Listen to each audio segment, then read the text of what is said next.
This is the story and account of Noah, his family, his ark, and lots of animals. Every time you hear me say the word Noah, I want you to say with me, Noah, the doer. Because Noah, the doer, was a man of action and got stuff done. Let's practice that one more time. Noah, the doer. Brilliant. Now, Noah, the doer, was a really good man.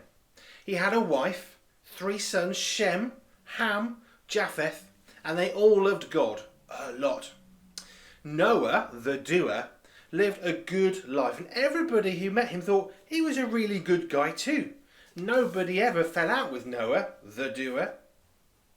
One day, God was chatting with Noah, the doer, and asked him to build a special sort of boat called an ark.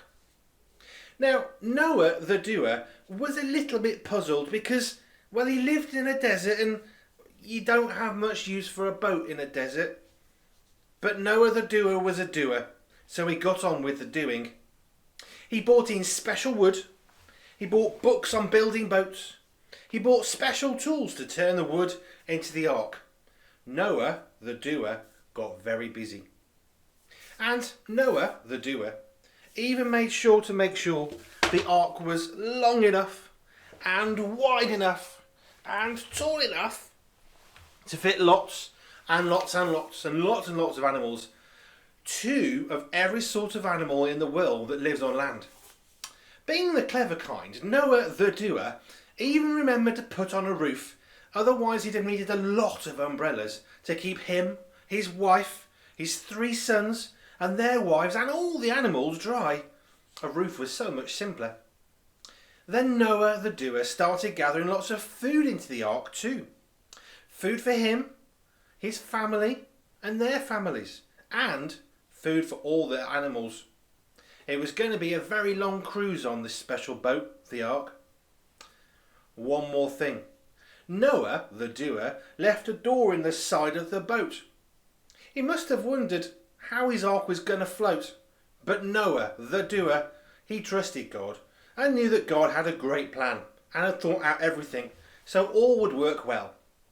Finally, Noah, the doer, finished his work.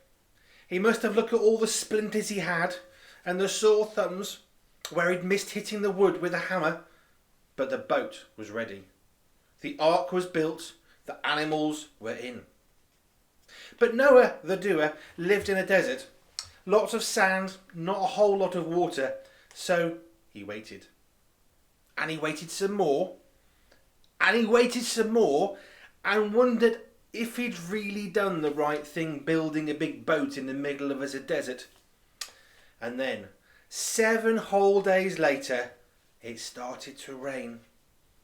Just a little bit at first, and then the rain got heavier and faster and harder, and in fact it went on to rain every single day for 150 days in a row. Now if you can't count to 150, that's kind of the same length of time we've been in our houses during quarantine for lockdown. And just before the water reached the door in the side of the ark and ruined the whole thing, God closed the door for Noah. For you.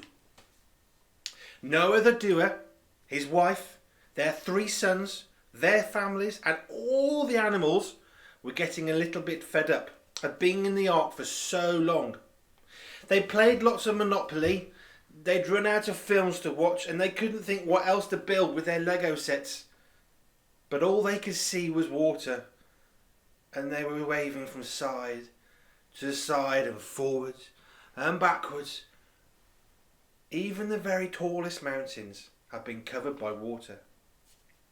So, Noah had an idea.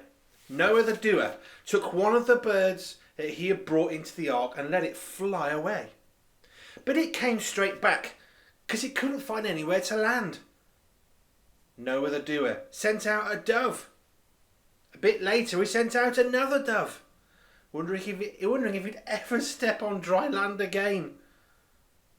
Noah the doer was getting a little bit worried, but he didn't need to be. The dove came back with a small branch in its mouth from an olive tree.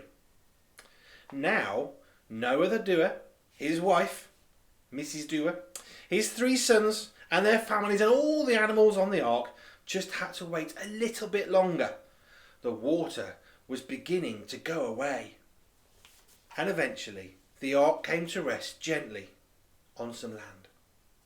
Before too long all the water had gone. The animals were glad to leave too and be on their way to make a new home. Noah the Doer, his wife, their sons and their wives were so happy they built a special statue to remind them of what God had done for them all.